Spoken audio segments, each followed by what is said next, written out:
बाबा, आज येताना बासुंदी घेऊन या ना. अगं, कालच आपण आईचा वाढदिवस होता म्हणून आणली होती ना. ऐकलं, गोकुळची बासुंदी पुन्हा खावीशी वाटतेय. खरं सांगू, मलाही खावीशी वाटतेय.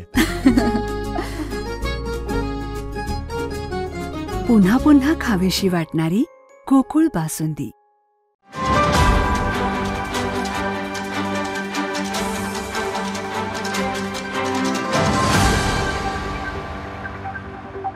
हे 26 तारखेला होणार असं म्हणलं. मी म्हणलं झेंडावंदन पुरते पालकमंत्री नसतात, अनेक कामं रखडलेले आहेत. मी म्हटलं तसं अजून आढावा पालकमंत्र्यांनी घेणं अभिप्रेत असणार आहे. जिल्ह्याचा आढावा घेणं अभिप्रेत असणार आहे. एजीचे कनेक्शन्स या जिल्ह्यामध्ये सोलर असल्याशिवाय देणार नाही.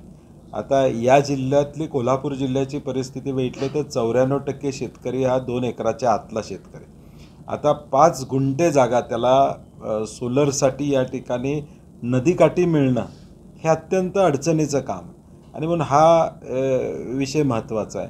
परवा म्हणलं तसं देवस्थान कमिटीच्या बद्दलची चर्चा त्या ठिकाणी चालू आहे, तो विषय महत्त्वाचा. आणि एकूणच आर्थिक नियोजन या जिल्ह्याचं पुढचं कसं होणार आहे, किती पैसे आम्हाला जिल्हा नियोजन म्हणून या जिल्ह्याच्या विकासाला प्रामुख्यानं त्या ठिकाणी मिळणार आहेत, ही सगळी कामं आता जवळजवळ ठप्प आहेत.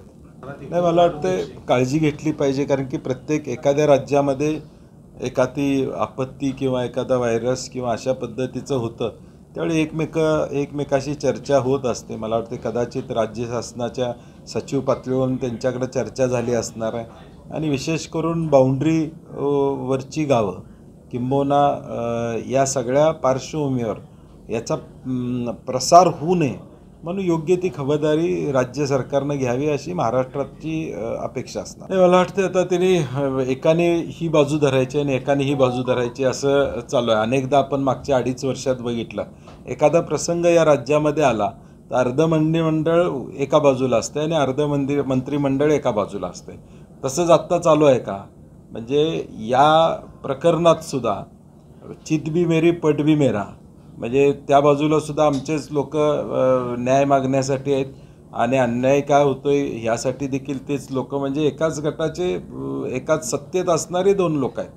आणि मला कळत नाही की महायुती म्हणून हे आहेत का वेगवेगळे पक्ष आहेत, हा प्रश्न महाराष्ट्रातल्या जनतेला आता पडलेला आहे.